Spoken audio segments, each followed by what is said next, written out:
ना है। तो इस प्रश्न का उत्तर हो जाएगा कि वे सारी क्रियाएं जिनके द्वारा जीवों का अनुरक्षण होता है जैव प्रक्रम कहलाती हैं। ठीक है, ये जो क्वेश्चन का आंसर है वो आपके बुक में भी मिल जाएगा, आप वहां से भी इसको लिख सकते हैं। जो प्रश्न क्वेश्चन नंबर 2 पे, क्वेश्चन नंबर 2 आपके स्क्रीन पर दिख रहा है, जिसमें आपसे कहा है कि बहुकोशिकीय जीवों में ऑक्सीजन की आवश्यकता विसरण द्वारा क्यों नहीं पूरी होती है। तो देखिए, बहुकोशीय जीवों में हर एक कार्य करने के लिए अलग अलग कोशिका होता है। ठीक है, अलग अलग कोशिका होता है और अलग अलग कोशिका होने के कारण उसको ऑक्सीजन की आवश्यकता ज्यादा पड़ जाती है। इस वजह से विसरण जो है, इससे ऑक्सीजन जो है वो कम मात्रा में जाता है। तो इस कारण से इससे हम अपनी आवश्यकता को, ऑक्सीजन की जो आवश्यकता है उसको पूरा नहीं कर पाते हैं। जीवों की सारी कोशिकाएं पर्यावरण के संपर्क में सीधे नहीं रह पाती हैं, अतः इन विसरण की क्रिया के द्वारा या साधारण जो क्रिया है इसके द्वारा ऑक्सीजन की पूर्ति नहीं हो पाती है। क्वेश्चन नंबर 3, इसमें आपसे पूछा है कि जीवों में पोषण की 2 प्रमुख विधियां कौन कौन सी हैं। ये आपका पोषण की प्रमुख 2 विधियां निम्न है। एक आपका स्वपोषण है, एक आपका परपोषण है। ध्यान रखेंगे, एक स्वपोषण है और सेकंड आपका परपोषण है। अगला क्वेश्चन आता है क्वेश्चन नंबर 4, इसमें आपसे पूछा गया है कि हरे पौधों में किस प्रकार का पोषण पाया जाता है। तो आप लोग पढ़े होंगे, हरे जो पौधे होते हैं वो स्वपोषी होते हैं और स्वपोषी पौधों में स्वपोषण की क्रिया, स्वपोषण पाया जाता है। इसका उत्तर हो जाएगा स्वपोषण।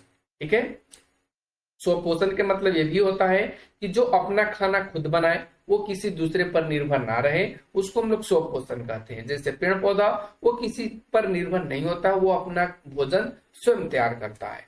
ठीक है, अगला क्वेश्चन, क्वेश्चन नंबर 5, इसमें आपसे पूछा गया है कि जंतुओं में पोषण की कौन सी विधि पाई जाती है। जंतुओं में पोषण की कौन की, इस प्रश्न का उत्तर हो जाएगा परपोषण।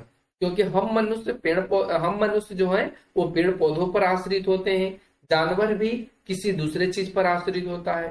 3 प्रकार के परपोषण विधियों के नाम लिखें, यानी जो परपोषण के 3 प्रकार हैं उन तीनों विधियों के नाम लिखना है या तीनों प्रकारों के नाम लिखना है। तो परपोषण के 3 विधियां हैं, एक आपका मृत जीवी है, एक आपका परजीवी है और एक आपका प्राणीसम है। तो अब आते क्वेश्चन नंबर 7 पे। क्वेश्चन नंबर 7 कहता है कि संपूर्ण प्रकाश संश्लेषण की प्रक्रिया का रासायनिक नाम लिखें या रासायनिक समीकरण लिखें। ठीक है, तो यहाँ पे समीकरण लिखना है। तो ये आपका है रासायनिक समीकरण जो प्रकाश संश्लेषण प्रक्रिया की है। इसमें क्या होता है, कार्बन डाइऑक्साइड और जल सूर्य के प्रकाश में, इसके सूर्य के प्रकाश में। ठीक है, यहाँ पे आप लोग लिख लेंगे अपने बुक में, अपने नोटबुक में, यहाँ पे लिख लेंगे सूर्य के प्रकाश और नीचे लिखेंगे पर्णहरित या क्लोरोफिल। पर्णहरित या क्लोरोफिल, इसकी उपस्थिति में क्या करता है, ये क्रिया करता है और क्रिया करने के बाद ये जो है वो ग्लूकोज या इसको हम लोग बोलते हैं कार्बोहाइड्रेट। ठीक है, कार्बोहाइड्रेट का ये निर्माण करता है। देखिए यहाँ पे ये कार्बन डाइऑक्साइड है और ये जल है और उसके बाद सूर्य के प्रकाश और क्लोरोफिल की उपस्थिति में जब ये प्रक्रिया करता है तो ग्लूकोज कार्बोहाइड्रेट का निर्माण करता है और उत्पाद के रूप में ये क्या छोड़ता है, ऑक्सीजन गैस, जो हम लोगों के लिए उपयोगी होता है और ये जल का भी निष्कासन करता है। ध्यान रखेंगे। तो ये आपका संपूर्ण प्रकाश संश्लेषण की प्रक्रिया का रासायनिक समीकरण है, आप लोग इसे नोट डाउन कर लेंगे। ठीक है, यहाँ पे हमने संतुलित करके लिखा है। अगर आप लोग संतुलित करना चाहते हैं तो यहाँ से ये चीजों को हटा दीजिए, जो आपको दिख रहा है ये चीजों को हटा दीजिए, फिर ये चीज को हटा दीजिए, तो आपका ये असंतुलित हो जाएगा। लेकिन हमने यहाँ पे संतुलित करके लिखा है ताकि आपको कोई परेशानी ना हो। संश्लेषण की प्रक्रिया में उत्पाद के रूप में क्या लिखा है, ऑक्सीजन। ठीक है, क्वेश्चन नंबर 9, प्रकाश संश्लेषण की प्रक्रिया हरित लवक या क्लोरोप्लास्ट में ही क्यों होती है। लिखा है यहाँ पे कि हरित लवक में क्लोरोफिल वर्णक पाए जाते हैं। हरित लवक में क्या पाए जाते हैं, तो ये आपका क्लोरोफिल जो वर्णक है या क्लोरोफिल या पर्णहरित इसको बोलते हैं, तो ये आपको क्लोरोप्लास्ट या हरित लवक में पाया जाता है, जो हरे पेड़ पौधे या स्वपोषित जीवों में पाए जाते हैं। और ये जो क्लोरोफिल पाया जाएगा किसमें, स्वपोषी पौधों में या हरे पेड़ पौधों में। ठीक है, क्लोरोफिल वह वास्तविक अणु होता है जिसके द्वारा प्रकाश संश्लेषण की क्रिया संपन्न होती है। आपने क्वेश्चन नंबर 10 कहता है कि प्रकाश संश्लेषण प्रक्रिया के लिए किन किन पदार्थों की आवश्यकता होती है। निम्न पदार्थों की आवश्यकता होती है, जैसे कि पर्णहरित या क्लोरोफिल, जो ये पेड़ पौधों के पत्तियों में पाया जाता है। कार्बन डाइऑक्साइड ये वायुमंडल से प्राप्त करते हैं पेड़ पौधे, और इस सूर्य के प्रकाश तो आप समझ ही पा रहे हैं, सूर्य से प्राप्त करते हैं। और बाकी जल इस जड़ के माध्यम से ये अवशोषित कर लेते हैं। ठीक है, तो ये सारी चीज प्रकाश संश्लेषण प्रक्रिया में संभव होता है। और जो प्रकाश संश्लेषण प्रक्रिया है, आपको बता दें, वो हरे पेड़ पौधे या जीवित पेड़ पौधे में होते हैं। ठीक है, अब बढ़ते क्वेश्चन नंबर नेक्स्ट 11 नंबर 11 में कहता है कि प्रकाश संश्लेषण प्रक्रिया के लिए पौधे CO2 कहां से प्राप्त करते हैं। इसका सही जवाब होगा कि जो पेड़ पौधे हैं प्रकाश संश्लेषण प्रक्रिया में कार्बन डाइऑक्साइड वायुमंडल से प्राप्त करते हैं। कि कवक एवं जीवाणुओं में प्रकाश संश्लेषण की प्रक्रिया क्यों नहीं हो पाती है। इसका राइट आंसर होगा कि कवक एवं जीवाणुओं में क्लोरोफिल वर्णक उपस्थित नहीं होता है, और साथ ही कवक एवं जीवाणु प्राणिसम पोषण के जीव है। इसके वजह से इनमें प्रकाश संश्लेषण की जो प्रक्रिया है वो नहीं हो पाती है। क्वेश्चन नंबर 13 कहता कि पोषण के दृष्टिकोण से अमीबा तथा पैरामीशियम इस प्रकार के जंतु हैं। इसका सही जवाब होगा कि पोषण की दृष्टि से अमीबा और पैरामीशियम जो है वो आपका प्राणिसम पोषण के जीव है या जंतु है। ठीक है, तो आप यहाँ पे प्राणिसम पोषण लिख लेंगे। क्वेश्चन आहार नाल है, वो इन सब पार्टों में बटा होता है, जिनमें मुख्य रूप से मुख्य गुहा होता है, ग्रस्तनी होता है, ग्रासनली होता है, अमाशय होता है, छोटी आंत होता है, यकृत होता है, और यकृत का नाम एक और है जिसका नाम लीवर हम लोग बोलते हैं, तो यकृत को लीवर भी कहा जाता है। फिर अग्नाशय हो गया, फिर आंत ग्रंथियां हो गया, और लास्ट में आपका बड़ी आंत हो गया। ठीक है, तो इन सभी चीजों से मिलकर मनुष्य का आहार नाल होता है, जो मनुष्य के मुख गुहा से लेकर के मल द्वार तक वर्ग करता है।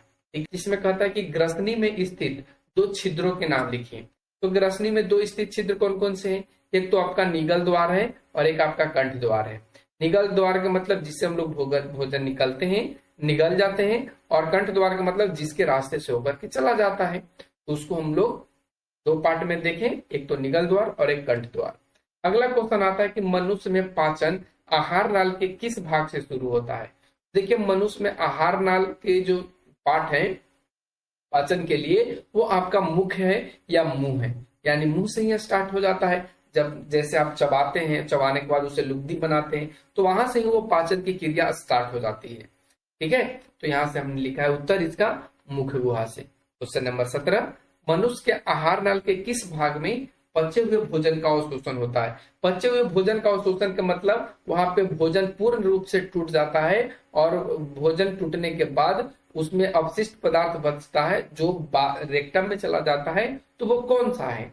ठीक है, इस प्रश्न का राइट आंसर होगा छोटी आंत। छोटी आंत में पचे हुए भोजन का पूर्ण रूप से अवशोषण हो जाता है। क्वेश्चन नंबर 18 क्लोरोफिल वर्णक कहाँ पाया जाता है। तो क्लोरोफिल जो वर्णक है वो हरे पेड़ पौधों के क्लोरोप्लास्ट में क्लोरोफिल नामक वर्णक पाया जाता है। ठीक है, आप ध्यान रखेंगे क्लोरोप्लास्ट। क्वेश्चन नंबर 19 प्रकाश संश्लेषण प्रक्रम द्वारा पौधे क्या निर्माण करते हैं।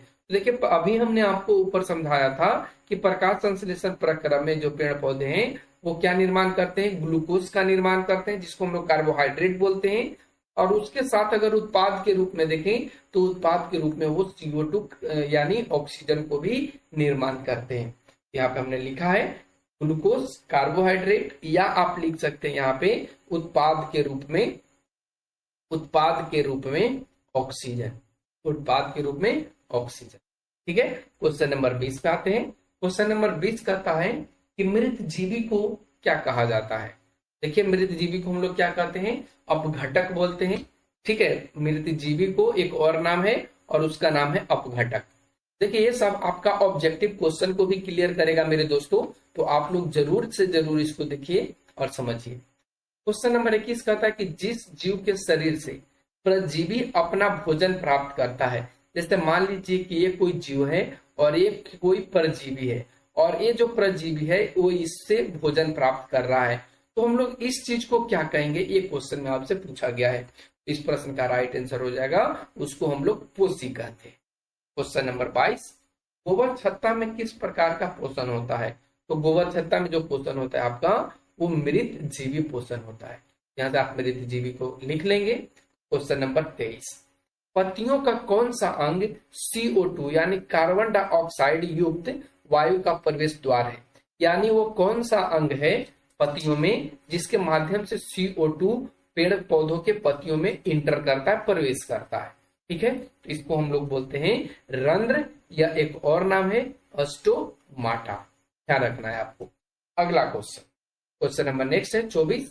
इसमें आपसे कहा गया है कि पोषण की दृष्टि से जंतुओं को क्या कहते हैं? पोषण की दृष्टि से हम जो जंतु हैं उनको क्या कहते हैं? जंतु को पोषण की दृष्टि से परपोषी कहते हैं या परपोषण कहते हैं, लेकिन यहाँ पे परपोषी ही बेस्ट होगा।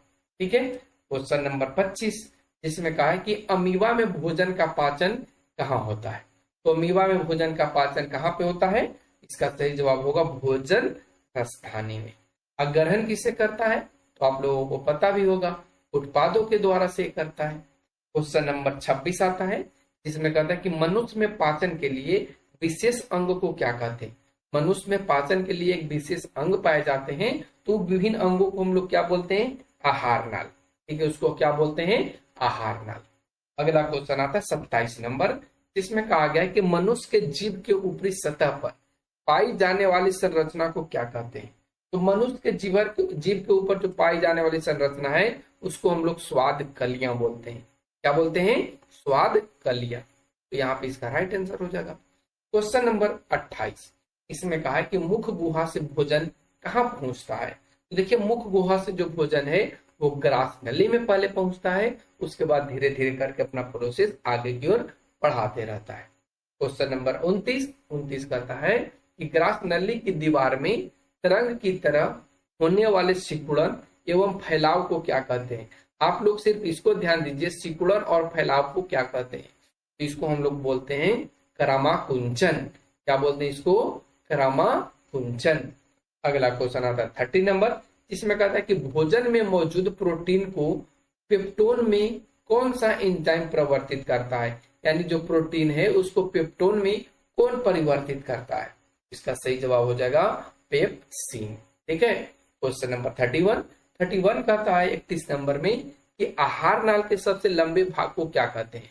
तो आहार नाल के सबसे लंबे भाग को हम लोग छोटी आंत कहते हैं। ठीक है, ये सभी आपका ऑब्जेक्टिव क्लियर करेगा। ऑब्जेक्टिव क्वेश्चन भी आपके लिए बहुत जल्द लाने वाले हैं, तो आप लोग थोड़ा सा पेशेंस बना के रखिए। ठीक है, क्वेश्चन नंबर 32 कहता है कि शरीर की सबसे बड़ी ग्रंथि क्या है? तो शरीर का सबसे बड़ी जो ग्रंथि है उसको हम लोग यकृत या लीवर के नाम से जानते हैं। ठीक है, क्वेश्चन नंबर 33, इसमें आपसे पूछा है कि पाचन की क्रिया कहाँ पूर्ण होती है? तो पाचन की क्रिया कहाँ पूर्ण होती है, पूर्ण रूप से समाप्त होती है? वो आपका छोटी आंत है। छोटी आंत में पाचन की क्रिया पूर्ण रूप से समाप्त हो जाती है। क्वेश्चन नंबर 34, जिसमें आपसे कहा है कि छोटी आंत एवं बड़ी आंत के जोड़ पर अव्यवस्थित नली होता है, उस अव्यवस्थित नली को हम लोग क्या कहते हैं? तो उसको हम लोग कहते हैं सिक्रम। तो हम लोग क्या बोलते हैं? सिक्कम। क्या बोलते हैं? सिक्कम बोलते हैं, जिसमें छोटी आंत एवं बड़ी आंत जोड़ बनाती है और उसे अवस्थित नली निर्माण करती है, तो हम लोग सिक्कम बोलते हैं। आज के आखिरी क्वेश्चन है क्वेश्चन नंबर 35, जिसमें आपसे पूछा है कि अपचा भोजन अस्थायी तौर पर कहाँ संचित रहता है? तो हमने आपको ऊपर भी